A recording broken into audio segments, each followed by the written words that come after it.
On behalf of TVLesson.com, I'm Dr. Laura Grashow, a licensed child psychologist here in South Florida. Okay, so let's talk about a really common problem, one that I hear about very frequently, and that is whining. Parents find themselves really irritated with whining, and yet they don't know how to cut down on the behavior.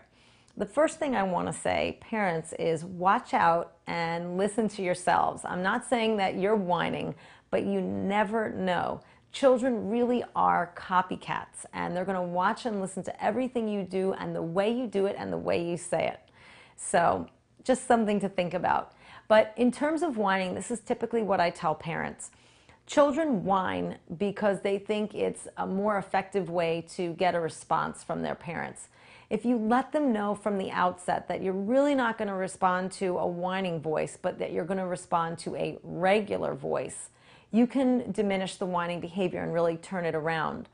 What I've done in the past is have a child and parent in my office, and I explain to the child that the parent really wants to change this whining behavior so that they don't have to get frustrated and yell at the child, and that's the good news.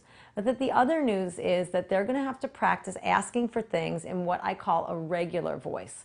And then we kind of play a silly game, and often young children think this is fun and funny, where we do things such as role play and act it out. So we'll say, for example, I want juice. And of course, the children typically recognize this, and oftentimes they'll think it's funny. And then we ask them to role play that. And then we role play the other scenario in which they're asking for juice in a regular voice, such as, I want juice, or I want juice, please.